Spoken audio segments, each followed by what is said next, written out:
Merry Christmas, beer geeks! There's been another run around the sun, which means it's time for me, like a pig in blanket, to squeeze back into my Top Man Christmas jumper and brew something absolutely, utterly, preposterously ridiculous for our annual Christmas brew. And let me tell you, this year, with a little bit of a competition element, this is our most exciting, most epic Christmas movie ever.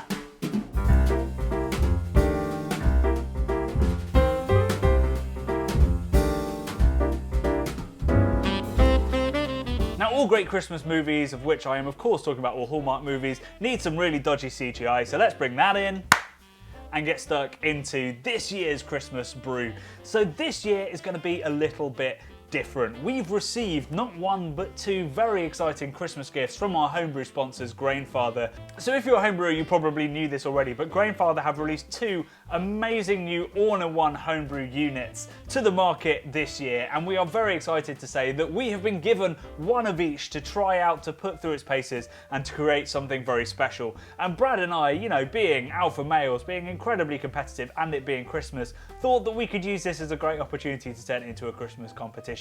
So basically what's going to be happening is I'm going to be taking on the S40, the new basic, unconnected, but still really well made and really well thought out homebrew unit, while Brad takes on the all carol singing, all line dancing, what do you do at Christmas? Don't know.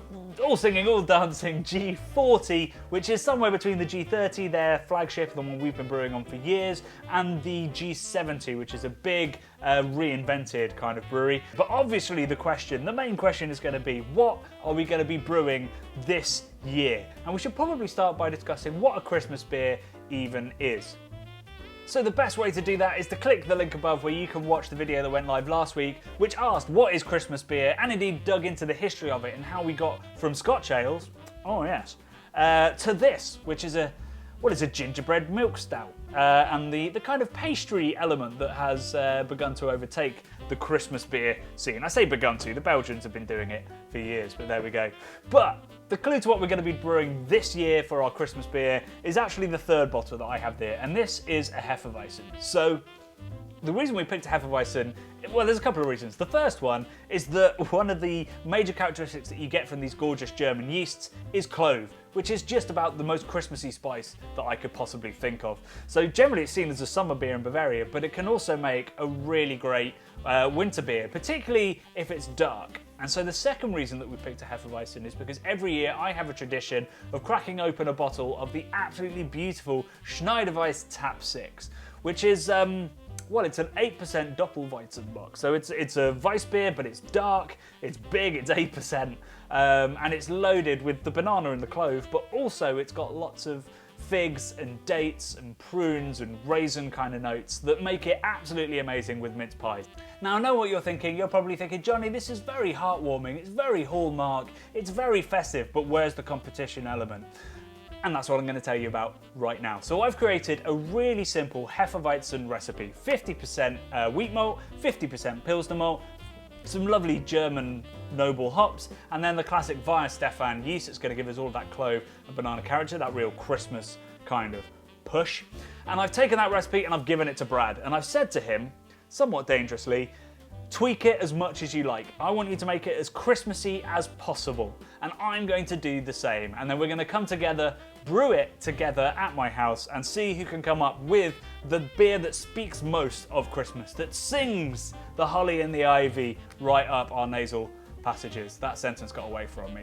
Without further ado, we're going to be going over to Brad. He's going to explain his recipe, and then we'll come back right here and I'll tell you all about mine. The spirit of giving, Johnny. Thanks for the start of that recipe there, mate. Love it.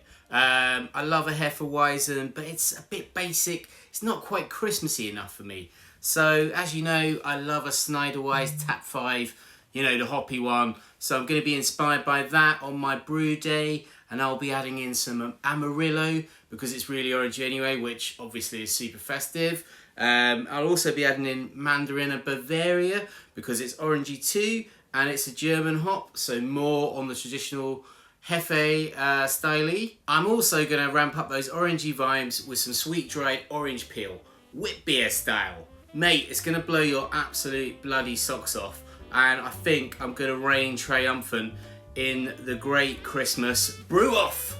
So I'm super intrigued in Brad's recipe. I think I probably could have guessed that there was going to be adjunct and lots of American hops, if I'm honest. But that's dead exciting and completely different to what I'm going to be going for. So, like I said, I love Unser Aventina's Tap 6 by Schneiderweiss, and I'm going to be creating almost a kind of session version of that. So I'm going to make a really dark, really caramelly, really raisiny, really unctuous and figgy kind of Weiss beer. And to do that, I'm going to take that Hefeweizen recipe, I'm going to tweak it more towards a Dunkelweizen, so I'm going to use Munich malt instead of Pilsner malt, which will add some darkness to it. And then I'm going to throw in one of my favourite malts I've ever used, which is DRC, Double Roasted Crystal from Simpsons. And that basically, if you just eat that malt, it tastes like raisins or like saurine. It's absolutely amazing. It's the tastiest malt you could possibly eat. It should be a bar snack in all the pubs. So I'm gonna dig into this. I'm gonna get my recipe. I'm also gonna help Brad set up his recipe in Grainfather. And then he will be coming over here. We'll be cracking some tasty Christmas beers, and we'll be brewing on the S40 and the G40 and getting this Christmas fight started. So nothing says Christmas like being in competition with each other, right? That's it. That's all about the Christmas spirit. How to get one up on your brother. Friend and colleague, and indeed, yes, blood relatives. That's it. So yeah, today is brew day. We are making our festive Hefeweizens. We've got our recipes. I'm pretty sure mine's better, but Mine's we'll find out. 100% better than yours. I'm going to pull the Christmas cracker. It's coming my way. Talking of better, Yeah. we've divvied up the equipment, and we thought that really Santa should be giving you the G40, seeing as you are the tech cheats for beer geeks guy. That's it. I'm lowbrow. Go check it out if you haven't already. That's what I do, you know. I'm all about gadgets making life easier when you're enjoying beer. I, meanwhile, will be using the S40 in our side-by-side. Nice. So this is the pared down, stripped back.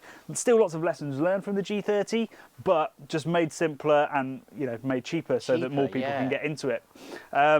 And I'm going to be giving this a go to see if I can, achieve the same results, particularly the same numbers, the same efficiencies that we can on the G40 and the G30 as I make my Dunkelweiss. Love it. So shall we open the presents? Come on then. Beer Santa has been very kind to us this year, Johnny. I'll get my festive murder knife out. Okay, that festive spirit just keeps on coming. Sort of Captain America riot shield. First thing in the box. Awesome. Don't think there was anything left in that. My bag is nicer than your bag, Johnny. It's a proper Santa's sack, that. You That's could it. deliver gifts to kids in there. Oh, I mean, It already has happened. it'd You be are a the bit kid. weird, wouldn't it? Me delivering gifts to your children. Wow! I'm surprised I'm yours already has still envious. got the kind of Yeah, it's still digital screens, mate. digital screens. Just not the connectivity. Have yourself a merry little Christmas. Where's my digital screen? So I won the race to be ready, the Christmas festive spirit race. But it was a very different setup. So I was having to screw the handles onto this, get the recirc arm on there, whereas you just twiddled around on your phone, basically. Mate, this thing, straight out of the box, fully assembled, in a beautiful bag, as you saw earlier. Johnny, like you say, you had a bit more manual labour, but it's pretty quick, right? It Yeah. wasn't like a And massive negative. That's the joy on Christmas Day as well, when you get to set up the stuff that you're about to play with. It It's like spins out the joy. building a sort of toy for a child.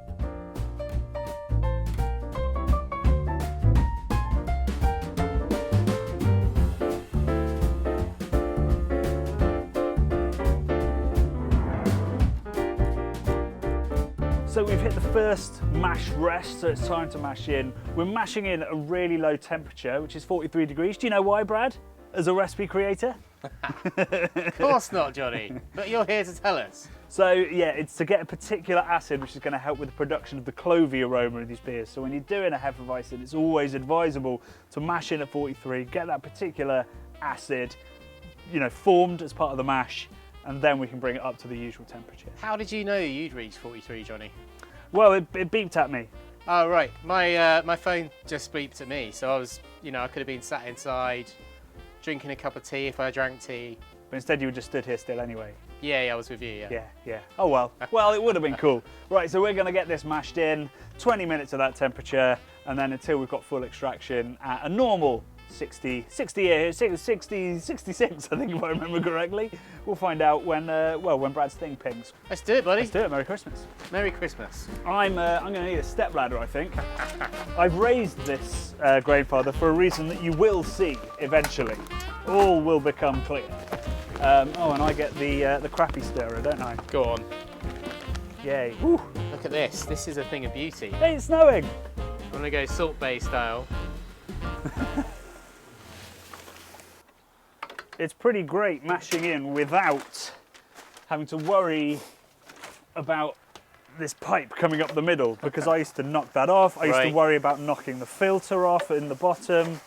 You know, there was always a million things to think about when you're using this paddle. So that makes life a little bit easier on the S40. Much, much easier. S40 over the G30. Yeah. And of course you've got the same there. So in goes my Simpsons DRC, which tastes like saurine. Oh, I love a bit of saurine. Nice bit of saurine with some butter on. So I've just set my timer for 18 minutes now because I fannied around a little bit. And that's going to be our rest at 43 degrees. Are you ready to rest, Bradley? I'm ready for a rest, mate.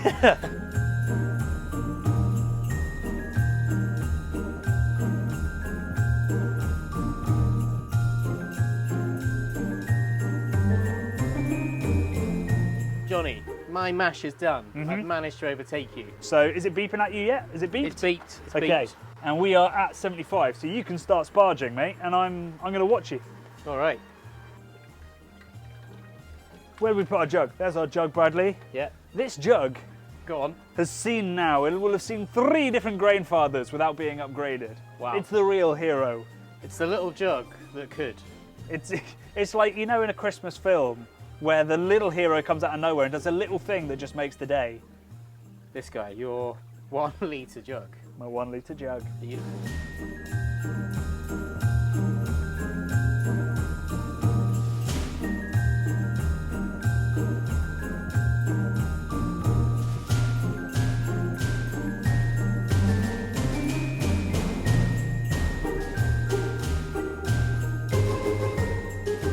There's so much water at the top, it's so slow that Brad's just stood there with the jug getting slowly colder. I've weighed out, both of us using 5 grams of Magnum. So many for the hops, Johnny. bittering. So, I mean, it's kind of pathetic really, isn't it? That amount. But it is an important addition because obviously this beer is very sweet, it's very full bodied. Yeah. And the last thing we want is for it to be cloying. So that's going to be great. And then you've got a whack of American hops going in later, Bradley. Damn straight, mate. Whereas I don't have that luxury.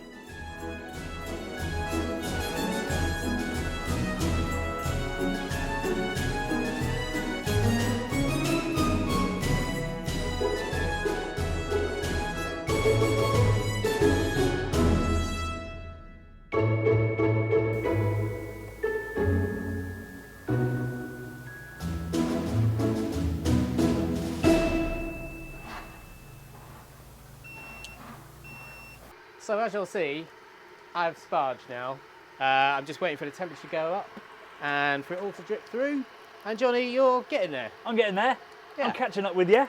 It's crazy how quick it's filtering through this bed. Like you've got, unlike on the old G30, which had like sheet metal and then like a grain, a false bottom. Yeah. This one, the mesh is on the bottom and it's up the sides, which means that it's happening much quicker. You're up on a table, Johnny. What's that about? Just want to feel bigger than you. No, it's because slightly different design on this one. Rather than pumping the finished wort out at the end of its process, it's going to come out of this ball valve tap. Got you. So basically that means that you can't brew on the floor with this really, because you obviously need the bucket to be underneath. Yeah, so it's like gravity fed rather exactly. than sort of pumped. So have you got your Magnum ready for the addition, Bradders? Yeah, dude. Not a very bountiful Christmas amount of hops. It's a lean Christmas to the Craft Beer Channel household.